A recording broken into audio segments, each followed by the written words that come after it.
If you only knew how ridiculous that statement is, you wouldn't have said it. So let's move on. Would you vote for Mr. Trump? I think it's pretty evident from your own questions exactly what you are, sir. Would you vote for Mr. Trump in 2020? I'd certainly consider voting for Mr. Trump in 2020, just like I'd consider voting for anybody else in 2020. But didn't you once say that you'd never vote for him? I said that I wouldn't vote for him in 2016. And then I wrote a column for National Review explaining the conditions under which I might change my mind. What's up, everyone? Welcome back to Fact Override, where we break down the biggest moments in politics, media, and power with zero filters and full context. Now, I've seen a lot of people lose debates before. I've seen politicians crumble under pressure and commentators talk themselves into corners. But what you're about to see takes things to a whole different level. Because rarely do you see someone not just lose an argument, but completely lose control of an interview and walk right out of it.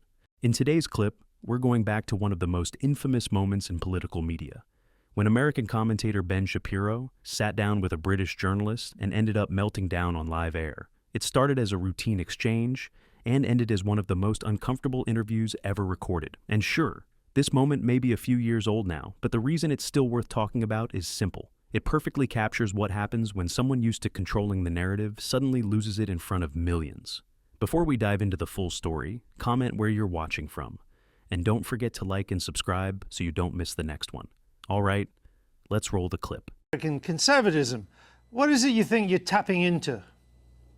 Well, I think that there are a couple of things. One, there is actually a hunger for different ideas. The monolithic nature of the United States media is pretty evident in terms of its politics. People tend to agree on essentially the liberal point of view and increasingly a radical leftist point of view in the media. And obviously, I speak in response to that. At the same time, I try to provide an honest take on the issues of the day, and that means that I am not beholden to the Republican Party, for example. It means that I am going to speak out whenever I think that a principle is being violated, just no matter who is doing the violation. You worked for the right-wing Breitbart website, but you left over its support for Donald Trump. And I think you said you'd never vote for Mr. Trump. Why is that? Well, in 2016, the Breitbart made a hard turn in favor of one particular candidate, and that's their prerogative. Lots of publications have an editorial point of view, and Breitbart was one of those. The reason that I left Breitbart specifically was because of an incident in which a Breitbart reporter, a female reporter, was grabbed on the arm by Corey Lewandowski, then the campaign manager for President Trump, and was bruised on the arm, and then Corey Lewandowski proceeded to lie about it, and Breitbart proceeded to throw its own reporter under the bus, suggest that she was lying or making this up. And at that point, I determined that I could no longer work for a publication that wasn't even willing to stand up for its own reporters and instead would throw those reporters under the bus in favor of a candidate that it sought to back. Haven't you lost your battle for the Republican Party, though? Isn't the Republican Party now the party of Trump?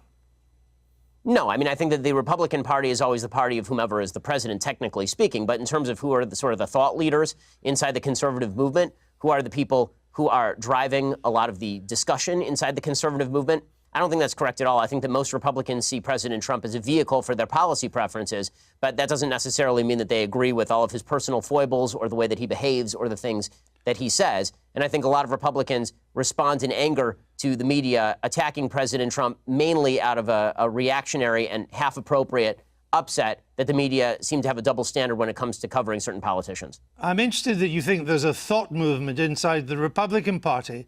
I mean, haven't the conservatives run out of ideas in America? All the new policies, the Medicare for all, $15 minimum wage, the Green New Deal, they're all coming from the left, and they're popular. Well, frankly, I'm confused by the idea that any of those are particularly new ideas. I mean, most of those ideas have been around since Franklin Delano Roosevelt at the very earliest, or at the very latest, rather. Some of them go all the way back to Woodrow Wilson. But the idea that new ideas are absent in the Republican Party is obviously untrue. We have a very strong debate that goes on inside sort of the conservative halls of intelligentsia about what is the appropriate action to take with regard to the medical system. Should global warming be considered a real threat, or should global warming be considered something that technology will solve? And if so, what are the best aspects of solving that? Now, there's a rich intellectual debate on the right about nationalism versus patriotism, for example, or populism versus free marketeerism. That debate is happening on the right to sort of suggest that the right in America is bereft of ideas, but the left is full of ideas. Number one, not all ideas are good ideas. I mean, AOC is pretty good evidence of that. I'm a big fan of some old ideas myself that I think are pretty good. But beyond that, I think that it is intellectual sneering of the highest order to suggest that only the left has new and decent ideas. Some of the ideas that are popular in your side of politics would seem to take us back to the Dark Ages. Georgia, new abortion laws, which you are much in favor of, that a woman who miscarries could get 30 years. A Georgian woman who travels to another state for an abortion procedure could get 10 years. These are extreme hard policies. Well, okay, a couple of things. One, I'm not sure. I mean, frankly, I don't know whether are you an objective journalist or are you an opinion journalist? I'm a journalist that asks questions. Okay, so you're a supposedly objective journalist calling policies with which you disagree barbaric and suggesting only one side of the political aisle has ideas. So I just want to point out that I wish you would at least be honest in your own biases. Mr. Shapiro, I know that broadcasting in America is now so polarized that on one program you only have the left, and another one you just have the right. My job is to question those who have strong views and put an alternative to them. If you were an anti-abortion person, I would be putting pro-abortion questions to you. But you are really would you call the pro-choice position? So why don't you just answer my question, sir? I'm happy to answer your question. Please answer this one. Would you suggest that a late-term abortion is brutal? I'm not taking a view on this issue. I'm asking you the questions. Sir, you just suggested that the pro-life position is inherently brutal and terrible, so I'm asking you, as an objective journalist, would you ask the same question to a pro-choice advocate by calling their position brutal and horrible? What I'm asking you is that why is it that a bill banning abortions after a woman has been pregnant for 6 weeks is not a return to the Dark Ages? What's your answer? My answer is something called science. Human life exists at conception. It ought to be protected. Now, back to my question to you. You purport to be an objective journalist. BBC purports to be an objective down-the-middle network. It obviously is not. It never has been. And you, as a journalist, are proceeding to call one side of the political aisle ignorant, barbaric, and sending us back to the Dark Ages. Why don't you just say that you're on the left? Is this so hard for you? Why can't you just be honest? Mr. Seriously, Shapiro, it's a serious question. Mr. Shapiro, if you only knew how ridiculous that statement is, you wouldn't have said it. So let's move on. Would you vote for Mr. Trump? I think it's pretty evident from your own questions exactly what you are, sir. Would you vote for Mr. Trump in 2020? I'd certainly consider voting for Mr. Trump in 2020, just like I'd consider voting for anybody else in 2020. But didn't you once say that you'd never vote for him? I said that I wouldn't vote for him in 2016. And then I wrote a column for National Review explaining the conditions under which I might change my mind. You're a culture war warrior. Isn't he largely on your side? You wrote once it was unlikely he'd appoint conservative judges to the Supreme Court. He has. Right. So you were wrong. I like many of President Trump's policies, even if I still have serious reservations about his personality and character. Do you think there's a Democrat that could beat him in 2020? Sure, I think there are several Democrats who could beat him in 2020. Who would have the best chance? I think that Joe Biden is likeliest to beat him, considering that he has significant appeal in a lot of the Rust Belt, in places like Pennsylvania, Michigan, Wisconsin, the places that President Trump needs to win to retain the presidency. And Joe Biden also has a long history in politics, which means that the American people already have sort of a preconceived vision of him. President Trump, as a campaigner, is very good at dragging unknowns through the mud or at exposing details about people that are previously sort of covered up. But when it comes to Joe Biden, he's been well exposed for a very long time. Most people know him, and he's not nearly as unpopular even going in as Hillary Clinton was in 2016. So if it was a close race between Mr. Biden and Mr. Trump, you would, from what you say, I think, probably go for Mr. Trump. Yes, I would vote for Mr. Trump if it were a race between Biden and Trump, because I think that the damage that President Trump has done to the country on a character and rhetorical level has already been done and cannot be undone. I don't see it as getting worse day by day. That is the new status quo, unfortunately. Now the question becomes which policies I would most like to see enacted, and Trump's policy preferences are closer to my own than Joe Biden's are. Now, you're a star of new media, of conservative new media. You and others on the left and the right, you position yourselves as supposed tellers of hard truths. But haven't you all just really coarsened public discourse in America and exacerbated its divisions? You know, it's kind of odd to be hearing about me coarsening public discourse when you call policies you disagree with brutal and bringing us back to the Dark Ages, sir. The point, I don't want to return to it, but the point was to put a position for you to reply to it. And I thought we covered that.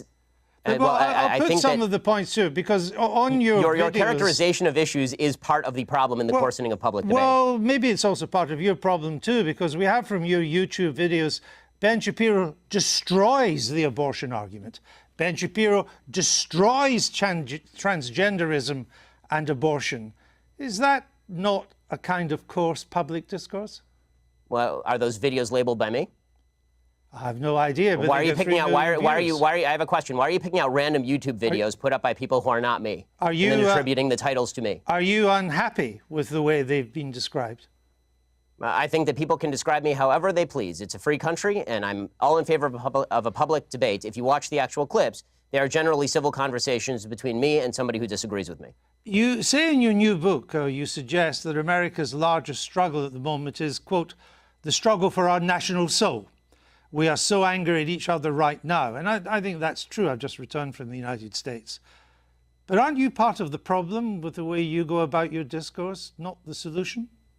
I think we can all do better in our discourse, but the fact that I've reached out to so many people across the aisle to have conversations with them is pretty evident. The fact that I was willing to walk from a publication that was paying me money over principle is pretty evident. The fact that I've called out President Trump, a member of a party of which I am a member, repeatedly when I think that he has done things that are immoral, I think is decent evidence that I'm looking at least for a civil conversation. Well, as you say in your book, you say that there's quite a key phrase, we are so angry at each other right now.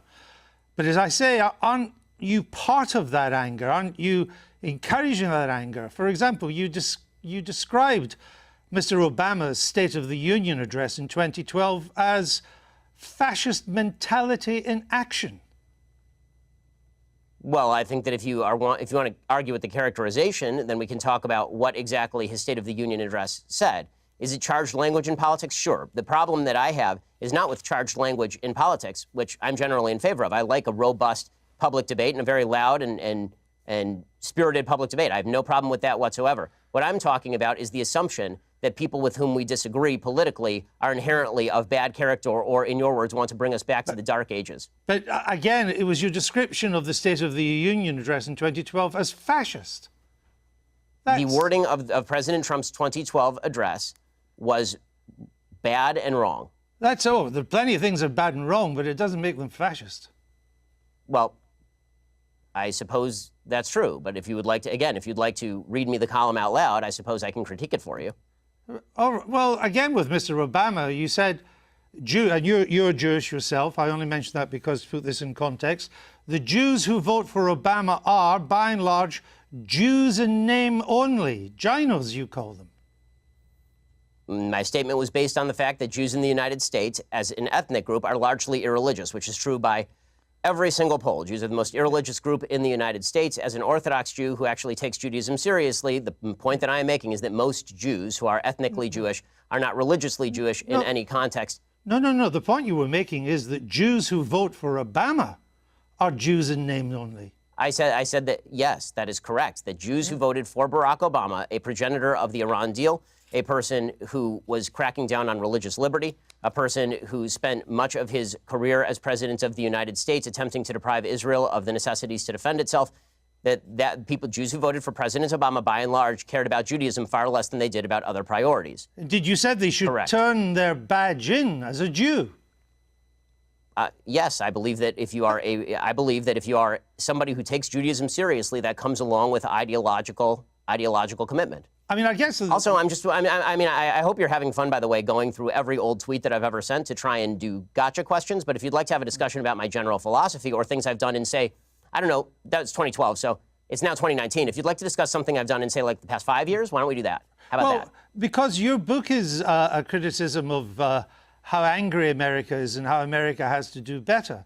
And I'm simply I have an entire list on my website, sir. On my list, I have an entire website of dumb, bad things that I've said. I'm simply trying to point out some of the things you've said that seem to me to help to stoke that anger. For example, you said Israelis like to build, Arabs like to bomb crap and live in open sewage. Well, as I say in an article entitled, "Here's a list of all the giant, bad, dumb things I've ever said." Was that dumb? Well, yes, that's a dumb tweet. And not only, but it is also important to mention that the next few tweets clarify that that tweet is specifically referring to the Hamas leadership, which, by the way, a BBC I've seen is relatively reticent to condemn. No, actually, it wasn't. What you went on to do and say You are correct about the slur on Arabs. It's not all Arabs that want to live in open sewage and blow things up. It's just Palestinians, you went on to say. It says the ones who take sides against Israel in the Israel-Palestinian Arab population is rotten to the core, you went on to say. Not Hamas, the Palestinian Arab population. I say that by poll numbers, they elected Hamas. They elected Hamas. They educate their children in school that Israel should be obliterated, sir.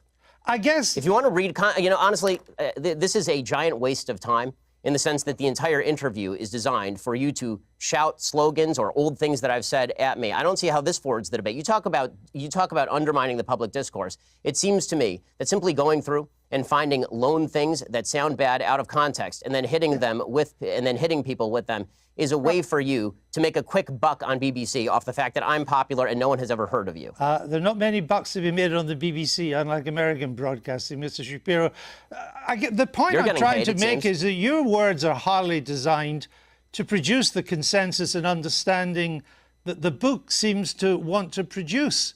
That's my point, that you write about, Judeo-Christian culture and so on, but so much of what you've said in the past would seem to turn its back on Judeo-Christian culture. You're lecturing me on Judeo-Christian culture after you call the pro-life position barbaric? I just asked you a question. And I asked you a question. You failed to answer a single one of mine. Frankly, I find this whole thing a waste of time. If you want to read the book and critique the book, why don't you read and critique the book? If you want to critique me, you can think whatever you want of me. Why don't you frankly, just try and I don't care. The I don't frankly give a damn what you think of me since I've never heard of you. And I've never heard of you until I briefed myself for this. But that's not the issue. You have a new book out. Then why the hell are you interviewing me, sir? It's an interesting book. But my point is, your book claims that society... Well, it'd be nice if you would quote it from time to time. Your book is... Well, actually, I've done so several times, and I'm about to do so again, if you would let me just finish the question. Your book claims that society is turning its back on Judeo-Christian values. Yeah, what are those values? What are the values it's turning its back on?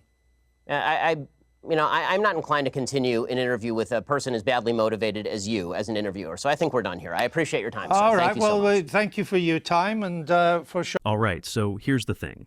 I don't even need to add much to what you just watched, because honestly, that interview speaks for itself. Ben Shapiro, a man who built his entire career on debating college students and owning the libs, completely lost his composure the moment a calm, well-prepared journalist pushed back with facts instead of flattery. The irony is almost cinematic. Shapiro entered that BBC studio ready to lecture about civil discourse, but the second he was faced with real professional questioning, his confidence evaporated. What we saw wasn't just a failed interview, it was a mask slipping in real time. And it's moments like these that remind us why media accountability still matters, even years later. This clip may be from 2019, but it's worth revisiting because it captures something timeless: arrogance meeting preparation, and losing. Andrew Neil didn't need to raise his voice or trade insults. He just let logic do the talking, but that's just my take. I want to hear yours. What did you think of this exchange? Do you think Ben was treated unfairly, or was this simply the natural result of a man who's used to controlling the narrative finally losing control?